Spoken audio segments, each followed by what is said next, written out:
Destinations together, won't you set me free? I'll take a train, a plane, a big cruise ship, it doesn't really matter to me. Destination people always seem to find the magic and the mystery in this beautiful world. Don't get left behind.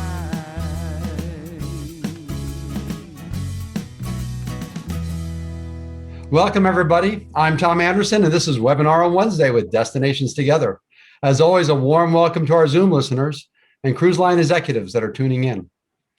There has been a remarkable amount of news regarding cruise ship sailing. American river cruises are now operating. Some lines are focused on home porting around the Caribbean to get cruising back into this region by summertime. In addition, industry leaders and key politicians at both the state and federal levels are working together in an effort to get the industry restarted as soon as possible. It seems that progress is being made. Despite the encouraging news for the restart of cruise, there is no doubt that many tour operators are financially stressed. After being in lockdown for a year with no specific startup date, many companies are finding it difficult to manage their finances to comfortably bridge this undefined gap created by the pandemic. Earlier this year, Dennis Campbell suggested that we offer this webinar in hopes of inspiring you with this seed of an idea to develop a creative solution with your local government officials and financial institutions to help navigate a safe and reasonable way forward. Today, you will hear in their own words how these financial solutions and guaranteed loan programs have been developed and implemented. Both programs, one in New Zealand and one in Nova Scotia, have common elements and are connected. In some ways, both programs have been successful, yet in both cases, the programs have also fallen short. In a nutshell, they have helped some tour companies, but in the end, not enough of them. Nevertheless, there are important lessons learned here that can be applied to your destination and your specific financial solution. Our goal is to help you find and implement a solution.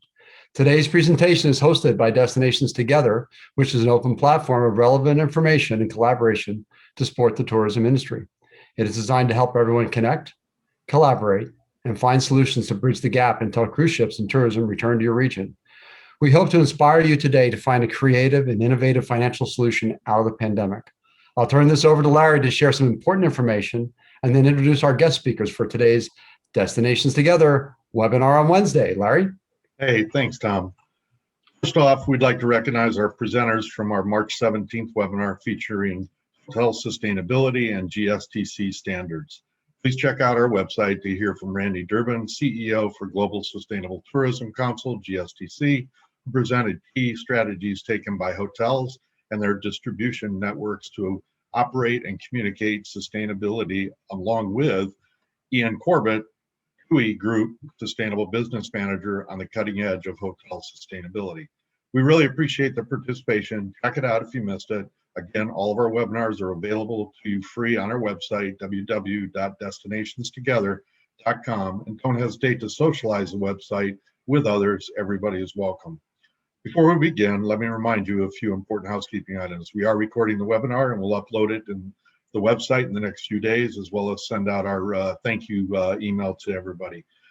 There is a Q&A tab below on your screen. We look forward to getting your questions to pass on to our guest speakers. We encourage you all to vote on questions listed in the Q&A to help ensure we include the most relevant ones. Please remember, we and our guests are only providing our opinions and possible sources for further information. We are thankful to all those joining us today from around the globe. If it is your first time, we are so happy to have you join us. And if you are returning and have been with us a long time, we appreciate your continued support. Today's webinar is about building a financial bridge out of the pandemic.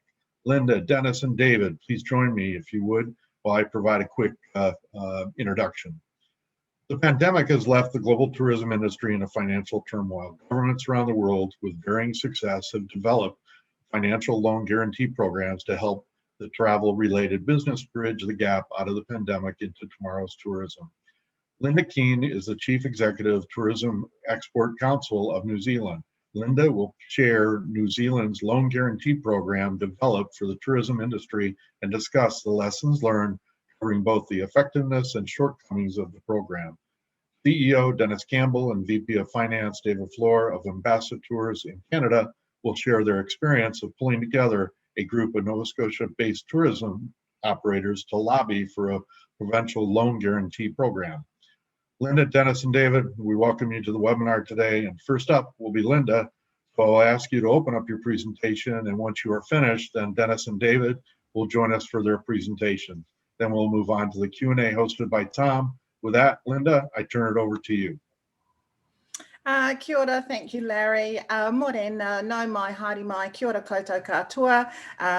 Ko Lynda Keene taku ingoa, nā mihi nui kia koutou, tēnā koutou, tēnā koutou, tēnā koutou katoa. I've just said a very, very warm good morning to everybody in Te Reo Māori, New Zealand's Māori Indigenous language.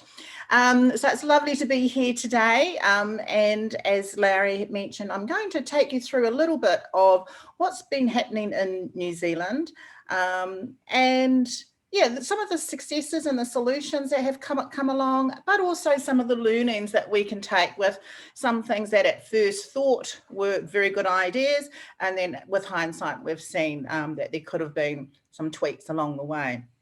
So look, here's a little bit of where we stand from a COVID status. New Zealand has a population of 4.9 million people. Our total cases were 2,493, and thankfully we've only had 26 deaths throughout the 14 months, I guess, is where we're at now. We currently have 86 active cases. They are all in managed isolation and quarantine facilities, and these are Kiwis returning back to New Zealand or exempted workers that need to come into New Zealand. So as soon as someone arrives in New Zealand, they go into a 14-day quarantine hotel. We've just started the vaccination program, and as of yesterday, we're up to about 60,000. So we've got a wee way to go with that, and the government hopes that they'll have that all sorted by October.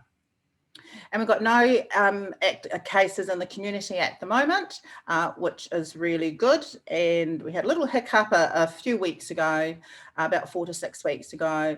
Otherwise, we would have had 4 or 5 months of no cases in the community, but those got sorted very, very quickly, which we're thankful for.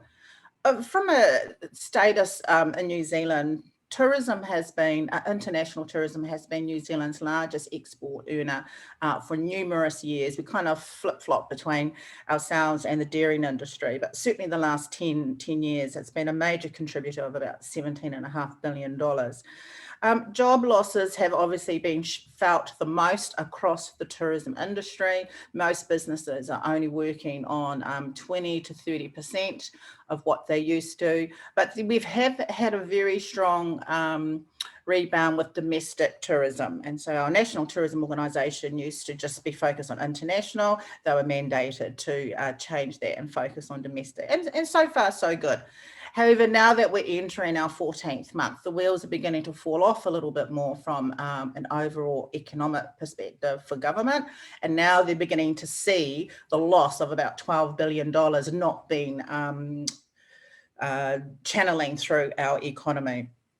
Most of our key tourism businesses, including a lot of our cruise ship onshore excursion operators, they're in hibernation. So that's just a little bit of an overview in that regard. So what has the government done? So for all businesses, they implemented a wage subsidy, which lasted for 20 weeks. And then there's been just a couple of little extra resurgent support needed for 1 to 2 weeks when Auckland, our major city, has been in lockdown. And this has been quite successful for the government, the wage subsidy. We would have hoped it would have been extended a lot longer. For example, in Australia, their wage subsidy was for 1 year. So, you know, we've been a little bit jealous as to what's happening with our cousins over the ditch in Australia, but, you know, we all have to work with what we have to work with. And of course, this has been just a completely blank page. There's been no playbook for any government or any tourism industry to learn how to work through this. There's a couple of other little measures, other measures that government has put in. Probably the one that the government thought would be most helpful was the Business Finance Guarantee Scheme. This is where government was going to provide 80% of the security and behind this. But the banks, despite with that government guarantee of support, have been very hesitant to lend money to tourism businesses. Other businesses, it's been okay. Tourism, because we just can't see yet when the border was going to be reopened, the banks have just been, very, very hesitant. The tax measures has been helpful if you'd made a profit in the previous 12 months before our border closed. And then, of course, in this the next 12 months, if you've made a loss, there's a little bit of a tax back scheme there where the government will try and refund some of the tax that you've paid in earlier times.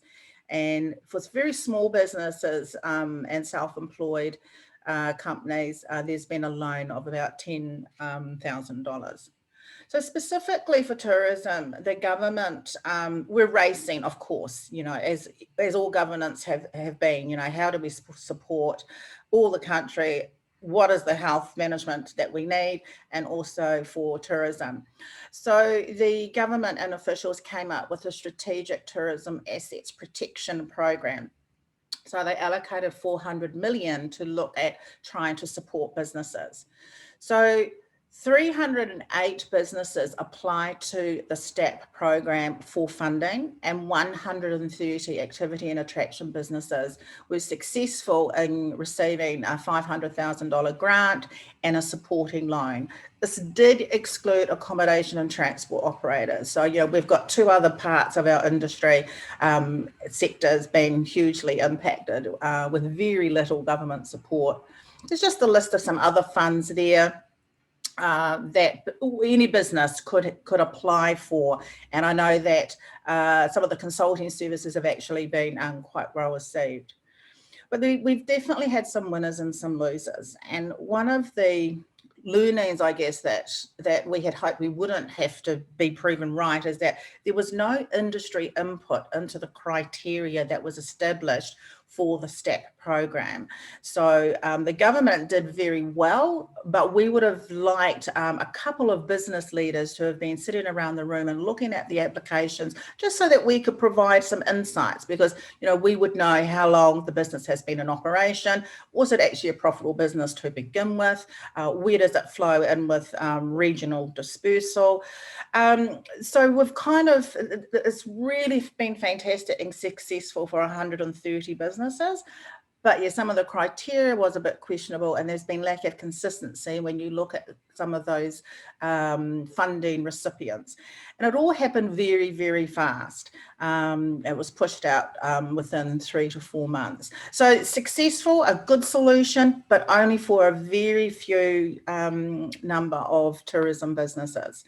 And what we would have looked at as well, when the criteria says you should apply and funding will be given to businesses that are most impacted with the closure of the border. When you look at the 130 successful businesses, some of them were just purely orientated around domestic visitation, not international. So there's been a little bit of tension that has actually come out within the industry, because it's been quite clear that there's been some businesses that are, what a relief, thank goodness, and other businesses, even in the same region, thinking, well, gee, that just feels unfair to a certain extent. So from a loans perspective, each of those 130 businesses that were given $500,000 each also have been given loans, including 26 inbound tour operators or destination management companies. So the terms and conditions of the loans are designed to be concessionary. So in New Zealand, that means below market value.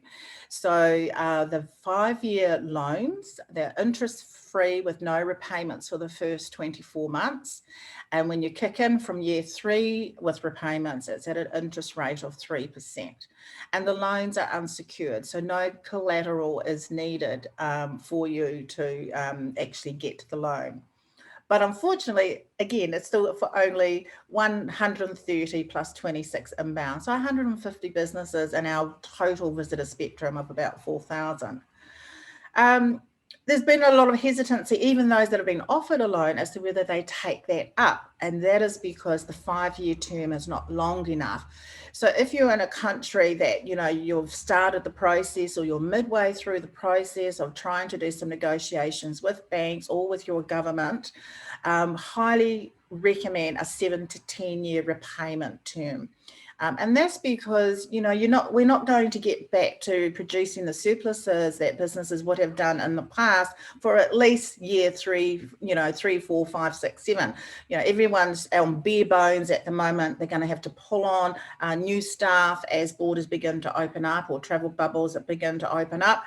And it's just going to be too hard for a business to try to pay back a $500,000 or $1 million or $3 million or $5 million loan needed, particularly those heavy with plant and capital assets like cruise vessels, transport operators, and accommodation, that infrastructure side of things. So that's the biggest learning that we've had. We're still trying to work with government and officials to, at least those that have got the loans, get that extended out to 7-10 years. Where are we heading now?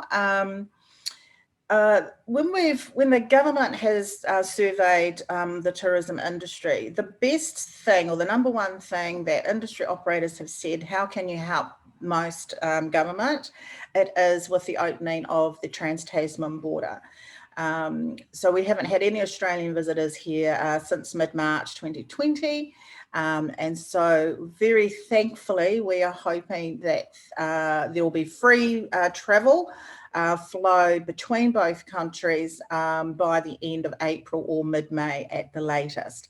And from a earnings and arrivals perspective, Australia is our largest market. They bring in about 48% of all international visitors.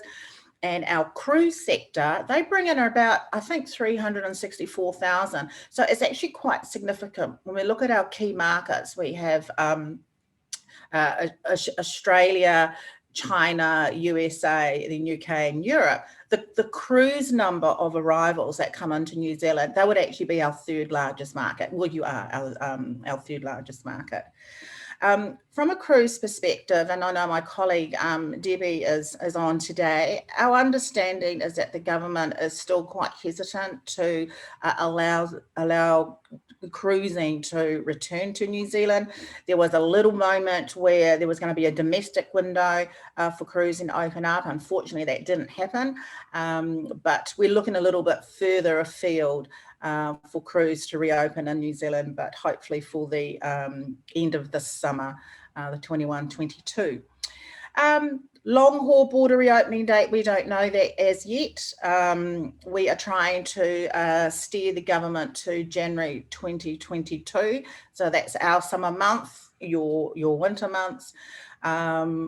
If we don't get that long haul border open by January 2022, the status of our industry is going to be very grim, because our businesses, whether you've got a loan or whether you've just stripped all your cash reserves out of the business and taken on more debt, the survivability rate is going to be very, very different. But very happy to answer any questions.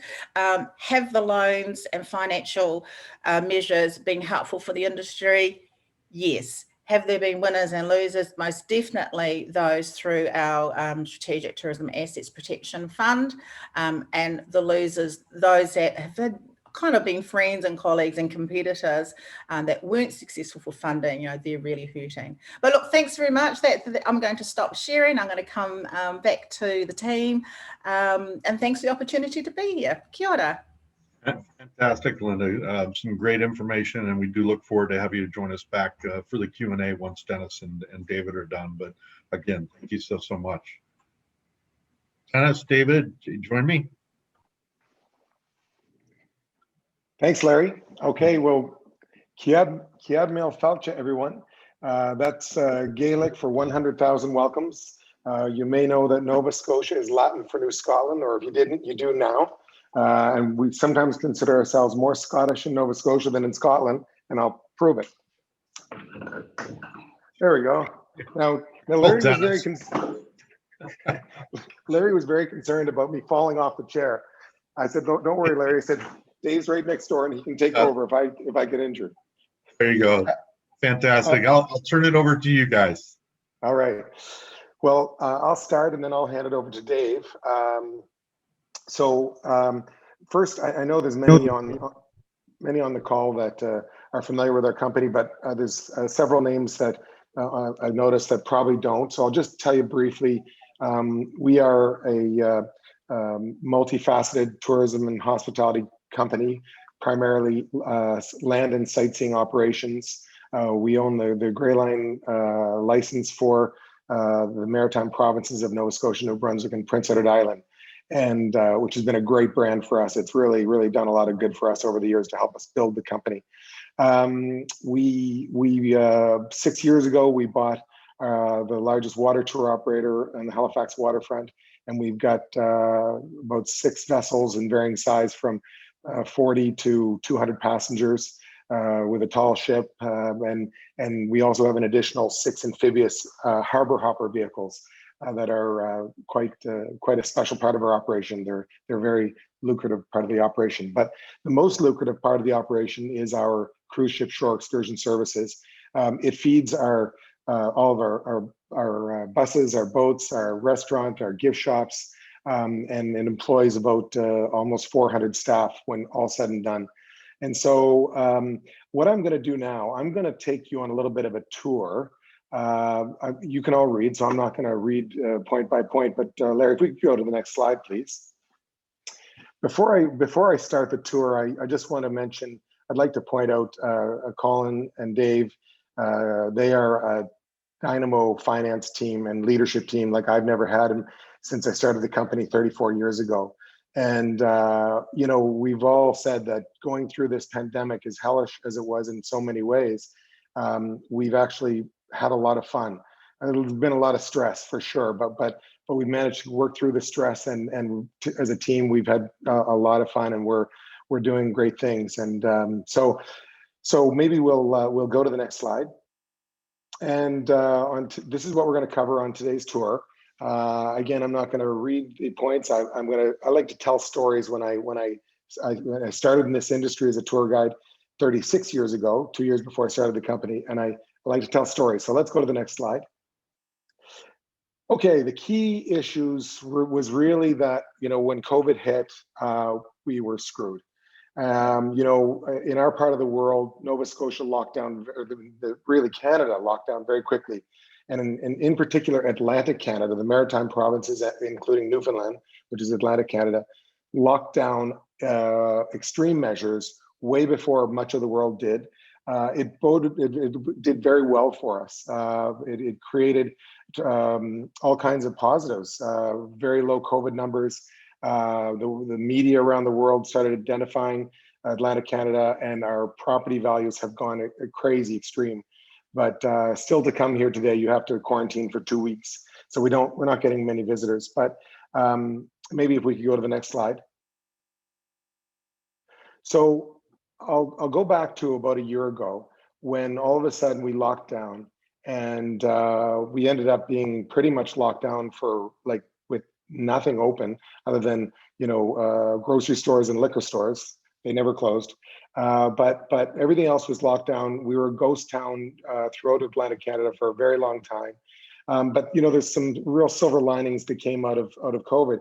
For me, it was the fact that my 2 young adult children, our son and daughter, came home from Toronto and Montreal, and they lived with us for 3 months. And that was just magical, something that a gift that I never thought I'd get at their young age of 22 and 23. But when COVID hit, and everything was a ghost town for days and weeks and months, our lenders said from the beginning, they said, Dennis, relax. You've got a good company. You've got a decent balance sheet. We're going to stand by you. But again, as weeks became months, and there was no talk of vaccine or no belief of the vaccine was going to happen as soon as it did, it was really, really stressful. And I started to think about, our lenders say they're going to stand by us, but for how long? And, I started having sleepless nights, and it was hellish. And then I said to my wife, I said, we need to sell our company home. And she said, no, we're not. And I said, listen, you make 99% of the decisions. this is not a discussion. We have to do this. I said, our company that was very valuable pre-COVID is now worthless. And I said, without any visibility on the future and no vaccine known, I said, our company may never be worth anything again. And I said, it's where our real wealth is. And I said, we might be out on the street. And that was a very hard discussion. There was a lot of tears, but she agreed and we did it. And because it was our largest personal asset. And as I said, my name is tied to many, many millions of dollars. And I said, we have to do what we can do to put a roof over our head and just be thankful that our kids are grown up and don't depend on us. But I have to say, again, having Colin and Dave by my side was incredible, because these guys, I mean, they come from the big accounting firms. They spent many years in corporate restructuring. And it did give me a great confidence having them there with me through all this. And, I started calling around to our various partners and key suppliers and checking in on them and seeing how they were doing. And I was amazed at how many of them were like a deer in the headlights. I was amazed how many of them did not have the internal financial acumen that we were so fortunate to have. And they weren't about to start to pay $750 an hour or $700 an hour to get two guys like Colin and Dave, because everyone stopped spending. And so I said to them, hey, listen, I'm going to give you Colin and Dave's time for a half a day or a day, no charge, and maybe it'll give you some comfort. And it was really, really rewarding to do that, because without question, every company that and partner and supplier that we reached out to, they were just so appreciative. They when Colin and Dave came back, they said, Dennis, these companies, they're going to be okay. They don't know it. They don't know how to talk to their banks, but we're getting them set up, and they did. And listen, I have to say, there's no doubt about it. Canada is one of the best countries in the world, and our government has come to the aid, and they've come with various programs, both provincial and federally. And so that's great, but still, one of our key partners out of Peggy's Cove called me up, John Campbell. He's a good friend of mine, no relation, but John called me up and he said, Dennis, what are we going to do? He said, our industry association is going to be so preoccupied with helping the little mom and pops, the little B&Bs, the little gift shops. We really need to take matters into our own hands. And he said, I think, we should form a group of industry anchors, industry leaders in our province. And I said, John, you're absolutely right. And I said, let's do it. And he said, good. He said, I'm not very good at leading people like that, but you are. And I don't think he's right, but I agreed to take it on. And we rallied together and we formed what we call the Nova Scotia Tourism Industry Leaders Alliance. And we handpicked 12 companies, and we were very, very selective in how we did it. And the reason we did it that way was because we wanted to make sure that we had the argument where the government could see, what the situation really was. And so we were very careful. I mean, no disrespect to anyone who's in the hotel business, but we actually excluded hotels, but not resorts. And the reason for that was because hotels tend to generally be often owned by big multinational corporations and big investment funds, and we felt that would take away from the story of the family businesses, unique businesses that if they fell, they wouldn't be as quickly to be taken over and understood and operated properly. And so we did have restaurant groups, we had tour operators, we had golf resorts and other resorts, and other companies, but it was only 12. But we reached out to our Minister of Tourism and Business, and we said, can we please have a Zoom call with you? And I'm sorry, before we did that, we hired one of the best PR agencies. And we said, we had Zoom calls with them. And we said, help us to say the right words, help us to speak, help us to present to government.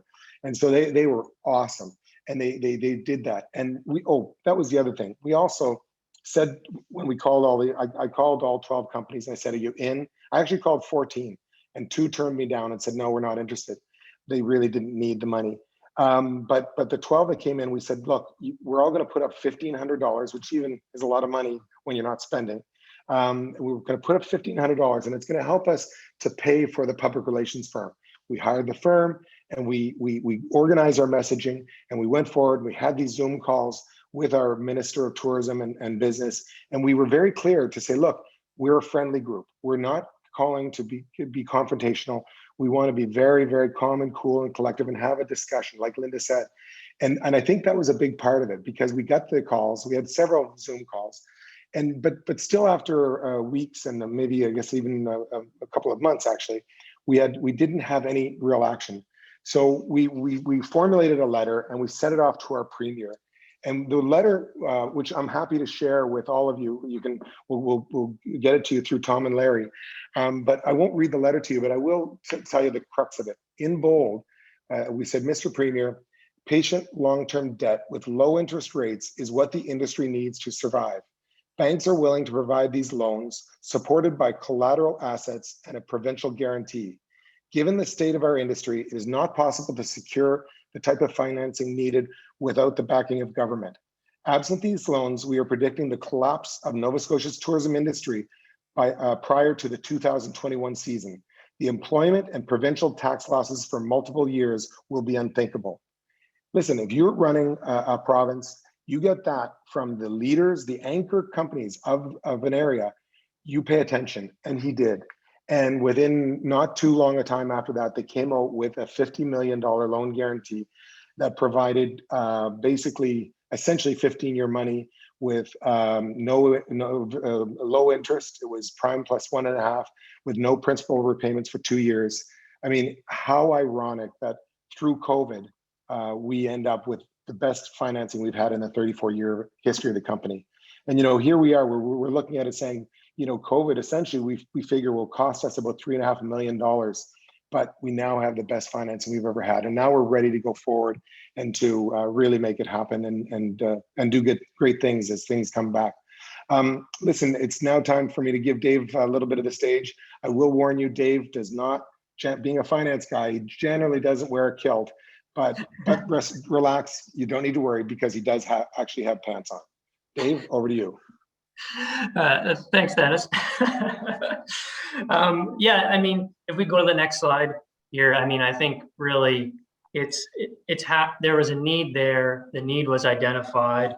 Hats off to Dennis for kind of kicking off the alliance and getting the process going, and really kind of putting a program in place that will help the anchor operators. And so what that process resulted in was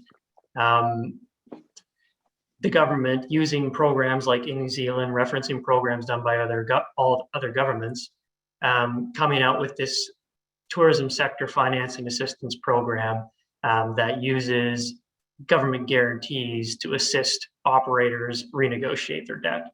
And I think really the key point in all of this is there are programs in Canada provided federally that provide working capital and basically short-term financial assistance and new funds into businesses, but there was not a program that could be used to refinance existing debts. So, I mean, if you take our situation, we were sitting there, we've been paying off a loan for a number of years. We had a 5-year term loan remaining. And at that point in time, we were thinking maybe 1, potentially 2 seasons of those 5 years could be lost. So how do you fund 5 years of remaining debt on 3 operating years? And I mean, even really the 3 operating years are uncertain at best as well.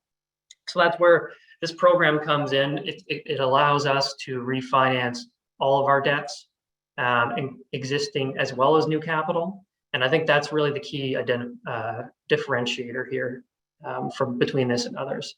So I think the one big problem that was with the program was on its very stringent eligibility requirements.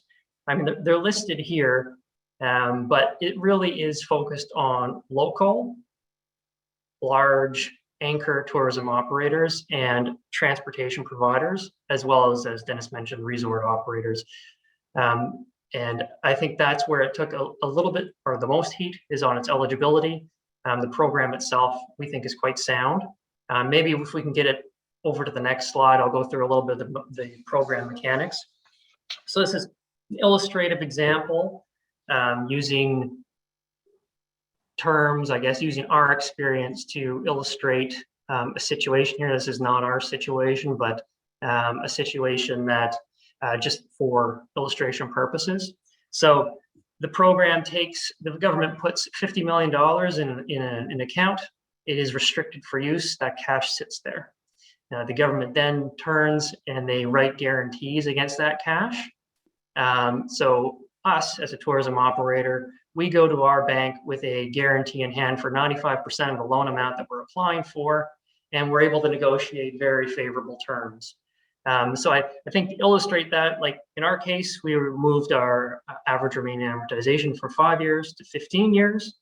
We cut our interest rate in half. And so if we look at the example in front of us here, we have an organization with approximately $7 million in debt. The interest rate used in these numbers is 6%, just again as illustration. And in our case, even if you were to refinance that existing debt and layer on additional debt for working capital needs, so a total debt of $9 million, the difference in amortization just makes a significant difference in your near-term cash outlay to service your debt. So in this case, the pre and post, the delta in debt service is around $950,000. That is everything. And I think that is really the key. The key in this is bringing in that existing debt, as I mentioned before. So now, I should mention that the guarantee is a last resort guarantee. So banks need to follow standard procedure if there is an enforcement situation. So if we could not meet these payments, the bank would go through, follow the processes needed to realize on security, sell our assets, recover what they can in terms of debt, and then that guarantee sits behind that, and it can be called if the loan amount isn't covered through those processes. So it is a last resort guarantee. The guarantee expires in 5 years. So in 5 years' time, the expectation is that we will be into recovery and we will be able to negotiate on our own standing a revised agreement. The debt will not be paid off, but we'll be able to renegotiate terms with the bank without the guarantee there, with clarity on the path ahead. And then I also just noted on this slide here, just a couple of restrictions. You can't turn around and refinance shareholder loans. You can't use this debt to buy new capital. There's more there, but just generally speaking, there are restrictions on this. This is not standard refinancing. I think that needs to be said. So if we can go to the next slide, I think this really just illustrates, I think it's a win-win for all parties involved. For the operator, I think the previous example really illustrates the obvious impact operators were near-term debt relief and less cash out the door to service debt. I think for government, I mean, if the entire sector recovers, like this is not a direct cash injection to the sector, this is cash sitting in the bank account. If the sector recovers and everybody's able to service their debts, that cash will be waiting there in 5 years. So it's not a direct contribution. There is a good chance that that full amount is there. And realistically, if everybody was to default and they had to sell assets and so on and so forth, it would be a very rare occurrence for that entire amount to be lost. And then I think overall through that, they're providing stability to the anchor tourism providers in the province to see them through this. That just really benefits the industry as a whole, just given the many indirect impacts we would have on the sector in our province. And then to lenders, I mean, it takes a high risk lending situation and makes it a low risk lending situation. I mean, there are obvious benefits there to the lenders, especially if this existing debt was their debt. So from a lender perspective, it really de-risks the situation. They're still able to make some money. And I think truly this program is a win-win-win. Obviously, all of these are opinions, these statements are our own, but it really, the design of it just makes a lot of sense, especially for our situation. And with that, I think we'll turn it back to Larry for Q&A. Thank you.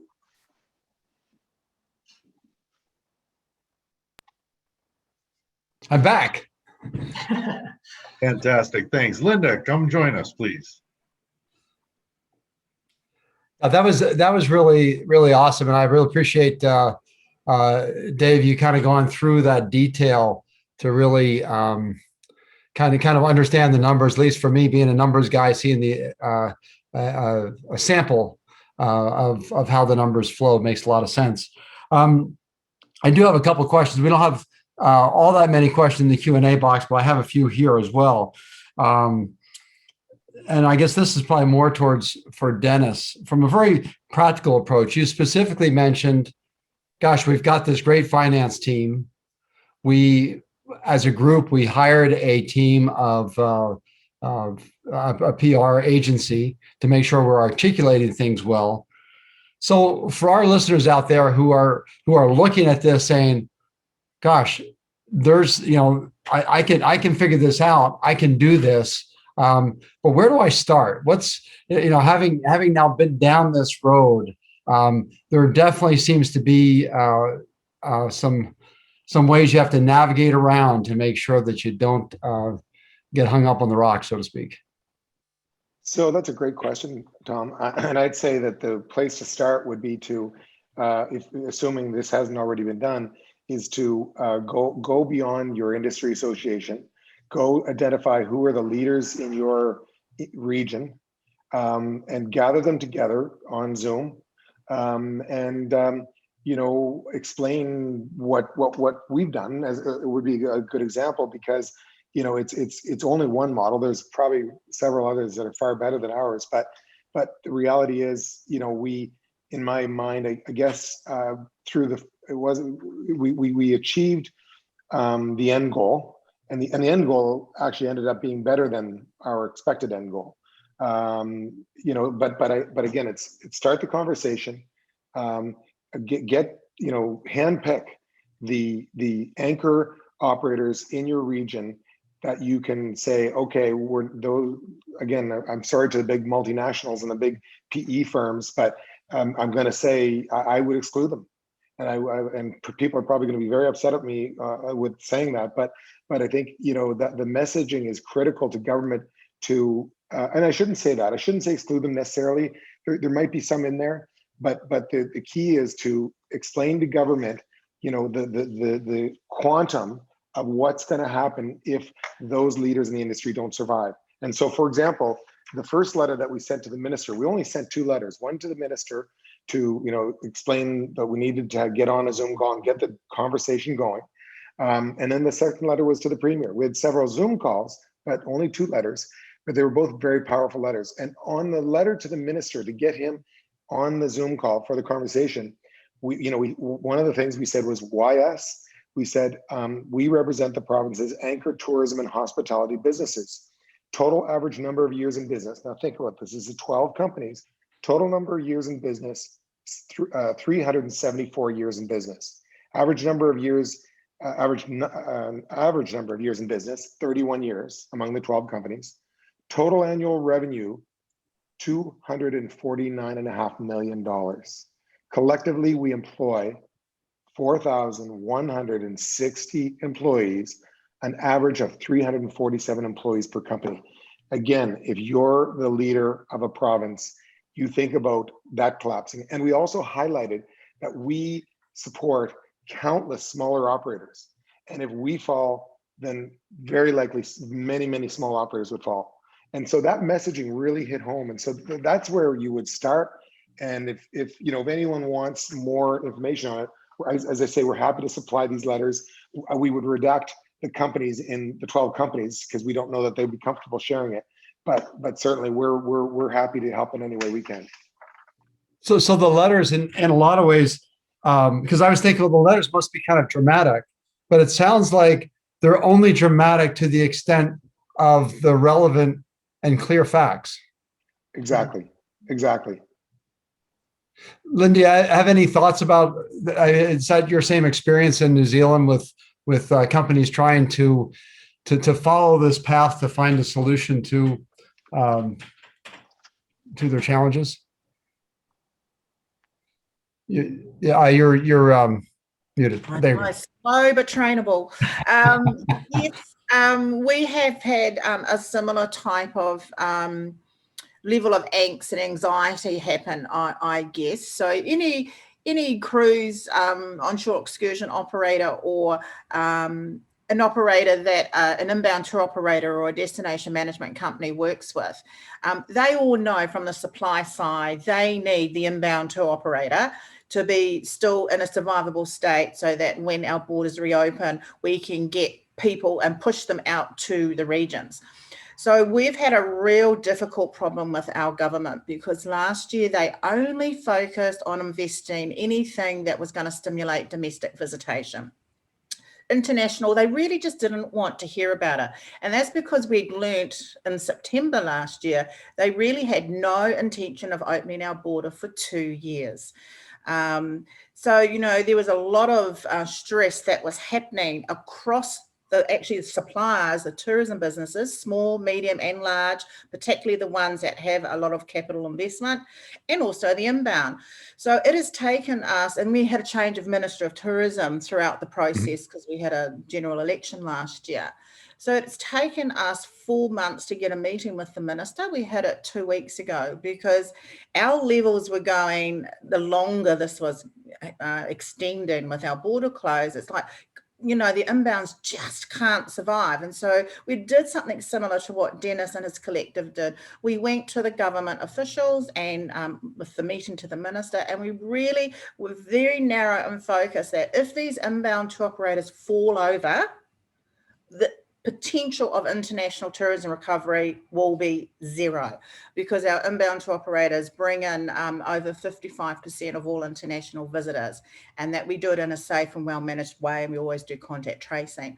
So the education that was needed through a whole range of different government officials and different ministries was quite frustrating. So we're now waiting. Now the minister definitely gets it now. And also we did not target just the Minister of Tourism. We did a briefing paper and sent it to the Minister of Transport, of Revenue, of Small Business, Regional Economic Development, Conservation. So in the past, we have always just gone through the Minister of Tourism channel, but this time we went to all the ministers to show how tourism touches and engages with every part of the economy. We are waiting to hear the results from our meeting with the minister about a new survival package for inbounds. But that key message was if the inbounds are not there, there could be a very low international tourism offering. And I think that was the switch that was needed as well. Mm-hmm. And so also not just focusing on maybe in an island nation in the Caribbean, Minister of Tourism, but focusing in other areas and getting the message out there to various ministries, because it will, without a doubt, as you articulated, it will definitely impact the economy overall. And I'm very happy to send you, we call it a BIM, a BIM, a briefing for incoming ministers. I'm very happy to send that through to you. And also our government hadn't done any forecasting for the return of international arrivals.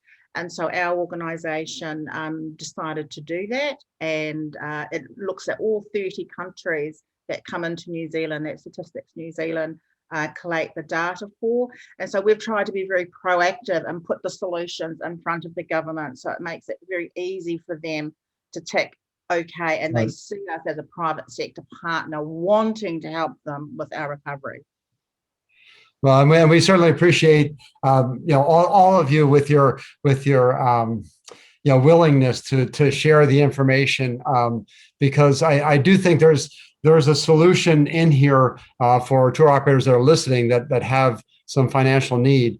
Just to pop over to the Q&A for a session, a quick note from Debs in New Zealand. As an inbound operator here in New Zealand, we have been at zero revenue since March 2020. Loans are still high risk for us, however, very well be our only chance to survive a 2-year closure of our border. I want to thank Lynda and for all of her work that she has done on behalf here and of our plight here in New Zealand. So thank you for that. That's great.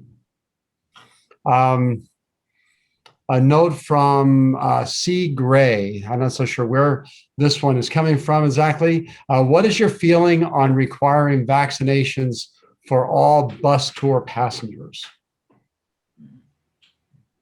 Do you want me to take Yeah, that one? if you want to jump in there, Dennis, sure. Okay, well, let me say this. That's a great question that I don't have any answer on.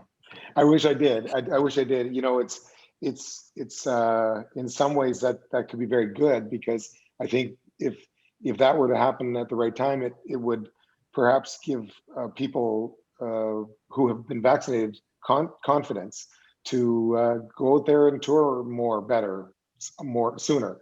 You know, if you look at the way the US is pacing as compared to the rest of the world, or at least much of the rest of the world, I mean, the US is just so pacing so well on vaccinations, and the US is one of the best markets for all the rest of the world. You know, the fact that they're pacing so well, and they'll probably be, you know, the biggest, most vaccinated population the soonest, that's really encouraging. And I guess I'd answer the question by saying, you know, it would definitely, some market research should be done on that, because that could really make the difference between people, because even people who are vaccinated know it's not 100%. There's still, you know, it's very effective, 90 some percent. But, you know, especially, you know, our key market, the you know, older money population who travel, if they knew that, you know, everyone who's on the bus is going to be vaccinated, then that pretty much gives them that confidence of, Yeah. oh, wow, you know, sure, let's go.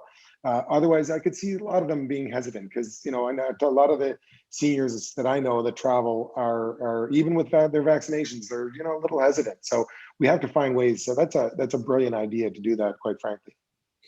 Yeah, but then again, it's not necessarily required on aircraft at this time. And then how would you manage knowing that 100% of the people that just got on your bus are in fact vaccinated?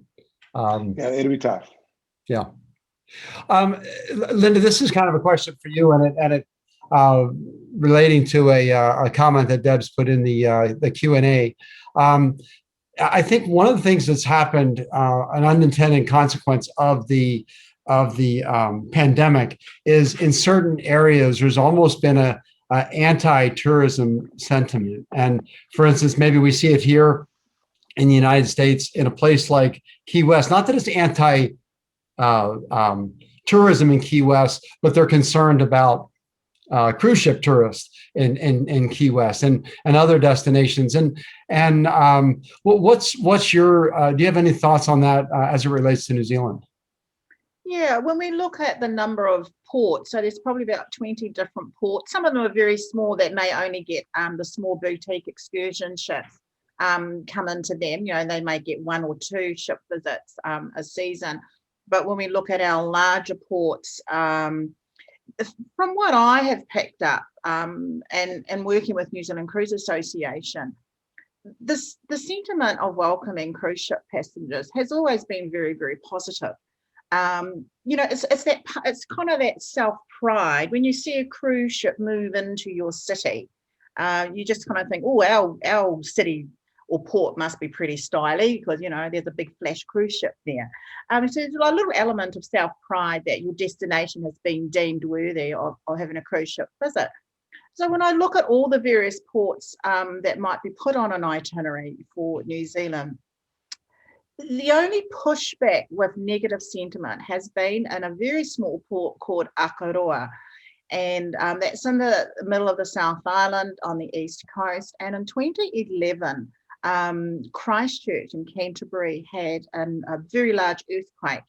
And so the port in Christchurch, Lyttelton, was really out of action, and is still out of action for cruise ships.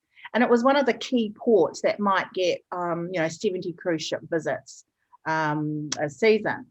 So around the bend, the peninsula, the Akaroa, very small community. It's a French New Zealand-based community.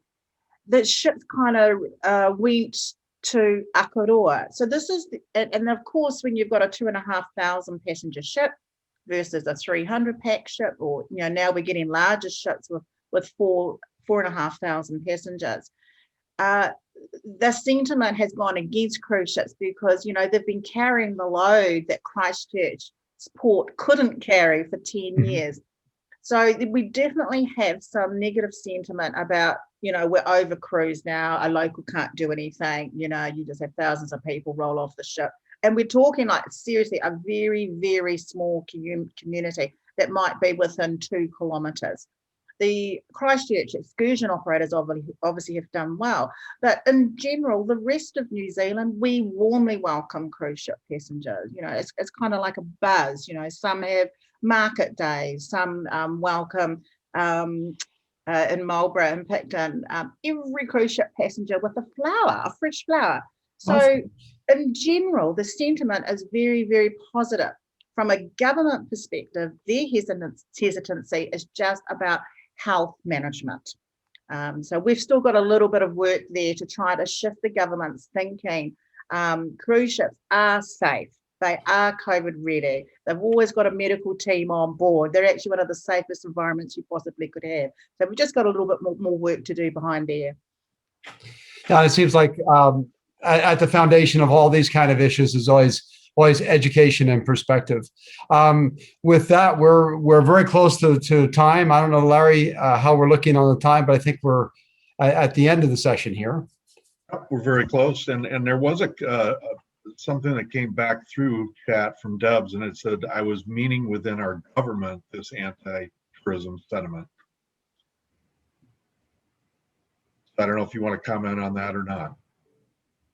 Yeah, I think with regards to the government feeling anti towards tourism, it's kind of really come about as our cruise industry has begun to grow with attracting more ships down under, that some of the infrastructure in those bigger ports that receive the larger ships, you know, that's creaking and groaning a little bit as well. So then local government has to look at additional investment.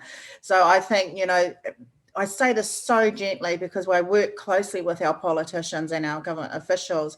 There's still more education that has to happen on all those cultural, social and economic and environmental benefits of welcoming cruise into your destination. Whereas the focus, we've really only talked about economic benefits. So we now have to look at all these well-being, social, economic, cultural and environmental, and just really make sure the proposition is very appealing and easy for local government to increase their investment and central government to give cruise a big tick. It will come back. It's a massive part of our New Zealand tourism offering. Yeah, it'll definitely sometime. Yeah, it'll definitely come back. And again, you think of, you know, the situation here in the U.S. with our government trying to get cruises back, right? So perfect examples. So again, thank you all for participating today, you know, providing the great information. We will get the presentations put into PDF and they'll be on our website. And again, you know, thanks for taking the time, and especially Debs, you getting up real early out of New Zealand. Not to say Dennis and Dave, you didn't get up real early too, but anyway. And also, just sorry to interrupt, but also your willingness to share the information and your experience, so we, you know, those listening hopefully can maybe get a jump start to try to find a creative and innovative solution. Sorry, Larry. I wish everybody, all operators and all destinations, all the very best. This COVID, we've had all these highs and lows in the world with other disrupts, but COVID really is next level. So I wish you all the best, and thank you for all that you do. In case someone recently hasn't said to you, thanks for doing a great job. Super. Thanks, Lynda. Thank you. Appreciate it, everybody. Our next webinar will be April 7th at 2 p.m., The Future of Tourism in a Post-Pandemic World, with Dr. Albert Postema, Professor and Strategic Foresight and Scenario Planning at the European Tourism Futures Institute, Stenton University in Netherlands. Following rigorous study and research, Dr. Postema will share what he and his colleagues see in their virtual crystal ball of the future for the travel industry. Learn how this explorative model is utilized to reimagine a destination's tourism future. Don't miss this cutting-edge informative session to ensure that your destination is prepared for the post-pandemic world. We look forward to seeing you. Again, please Visit our website at destinationstogether.com, where all of our webinars and our future webinars are listed. And again, Tom and I thank you very, very much for your continued support. Again, Lynda, that's Dave. Thank you so much for being here with us today. And to our listeners, many thanks to you for your continued support. Be strong, be safe, and be healthy. Thanks much. Thank you, everyone. Destinations together, won't you set me free? I'll take a train, a plane, a big cruise ship. It doesn't really matter to me. Destination people always seem to find the magic and the mystery